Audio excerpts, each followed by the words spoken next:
Shalom. Call Halimla Yahweh Ba'ashem Yahweh Shai Ba'ashem Rakak Wadash.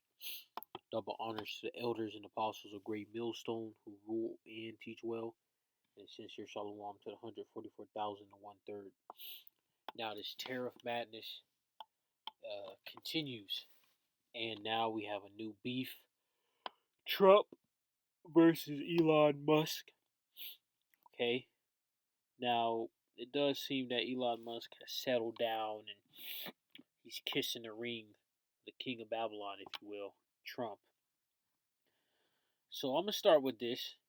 The Supreme Court will settle Trump tariffs, but when and how?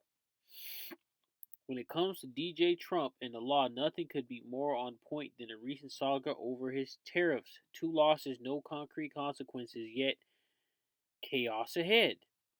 The only near certainty is that the Supreme Court will settle this eventually. When and how they'll decide is anybody guess, though we'll try in a moment. So this whole debacle is gonna last a while, a good while. This is not gonna be wrapped up anytime soon. Okay.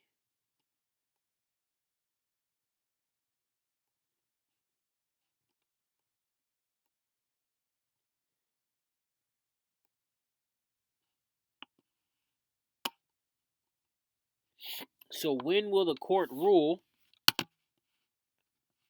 In its current procedural posture, the primary tariff case is on a fast track. Briefs are due to the Federal Circuit Court of Appeals next week, which is literally next week. And the case should reach the Supreme Court for emergency consideration of a temporary pause by the end of June. The underlying merits argument will take months, if not years. So the court's emergency ruling will likely determine the issue for the foreseeable future. Until then, markets, which is commodities, currencies, stocks, crypto, investors in foreign countries will remain on perilously unstable footing. So this tariff madness is going to last potentially longer than Trump's administration. Okay, so this is the madness plaguing this place, man. Let's get this in Jeremiah 51. Jeremiah, the 51st chapter, and verse 8. Babylon is suddenly fallen and destroyed. Howl for her, take balm for her pain, if so she may be healed. We would have healed Babylon, but she is not healed. So these tariffs is not going to put this place back on track to limelight. This place is going to keep, going downhill, collapsing, tumbling, and turning. And Trump's big, beautiful bill is not going to help. Okay? Now let's go to Revelations 18. This is Revelations 18, in verse 2. And he cried mightily with a strong voice, saying, Babylon the great is fallen, and is become the habitation of devils, the hold of every foul spirit, and the cage of every unclean and hateful bird. For all nations have drunk of the wine of the wrath of her fornication, and the kings of the earth. Salakia, I accidentally turned the page. For this is Revelations 18:3. For all nations have drunk of the wine of the wrath of her fornication, and the kings of the earth have committed fornication with her. How was this? They celebrated at the downfall of the children of Israel. They bought and sold all these goodies, these resources back and forth with each other. You have this westernization of feminism and whatever else comes with it, westernization. Okay, and the merchants of the earth are waxed rich through the abundance of her delicacies. Yeah, because the U.S. dollar is so strong, they can make a good living over here.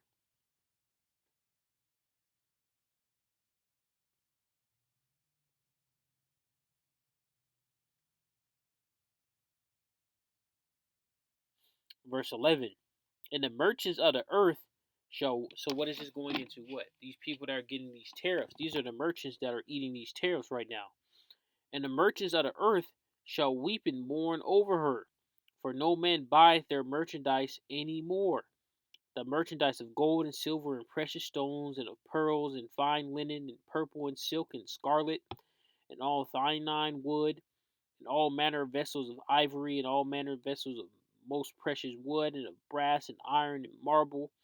So this place is when this place goes down, you're gonna have countries they're gonna mourn because their cash cow is gone, and then guess what? They go into captivity.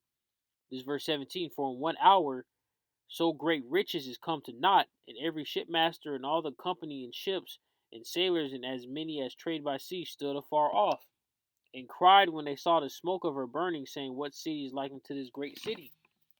And that's the end of this place. All these countries with these nukes are going to dump the clip. Literally, they're going to dump the clip. 200 million nukes is going to burn this place up within an hour. And it only takes from Moscow to Babylon 15 minutes, and then they got nuclear submarines and nuclear capable fighter jets and whatnot. Okay? Now let's go on to Elon Musk versus DJ Trump, which I believe is real. I don't believe it's theatrics. President Donald Trump and Elon Musk have quickly turned on each other in a very public and bitter feud. Their split isn't just personal, but has major implications for the rest of the country, with Musk now strongly opposing Trump's big, beautiful bill. It is the centerpiece of Trump's legislative agenda, which includes tax cuts. And yeah, because one reason why Elon doesn't like it is because he's going to lose money for his EVs, which includes tax cuts, Medicaid reductions, and increased border spending. The proposal would also significantly raise the national debt.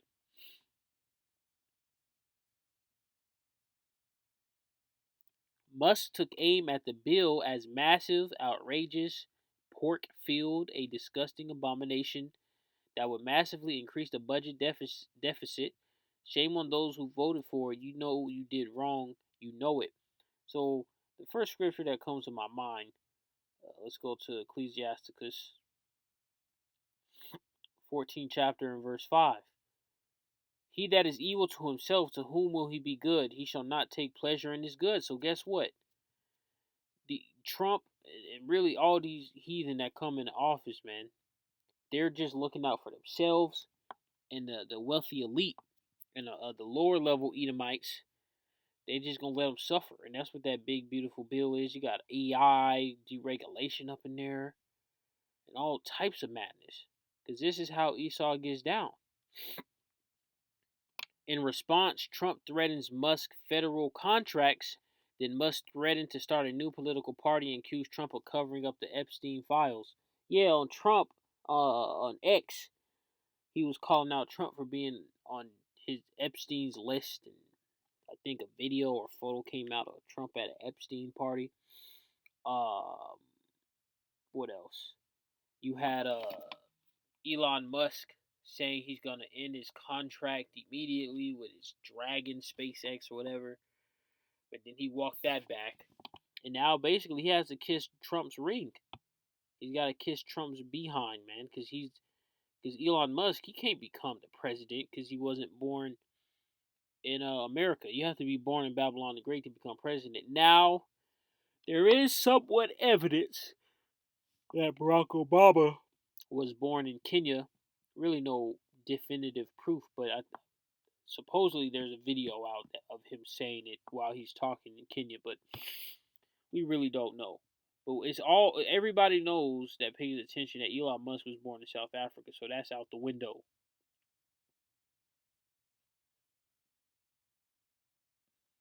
Why Trump can't cut? Why Trump probably can't cut Musk loose? Breaking up is hard to do, especially when one party is a billionaire with near insatiable dominance of the nation's ability to launch things into space, and the other is a president who has staked a significant portion of his legacy on wildly ambitious space based projects. So essentially, Elon Musk has a lot of leverage, but they're beefing. You know. Now, is it possible that this is theatrics? It's not real. It's all scripted. I mean, yeah, it's possible. But what do they set to gain? You know, there's nothing really, to gain from having them beef like this, and him saying Epstein files and all this. But from the looks of it, things are gonna play out.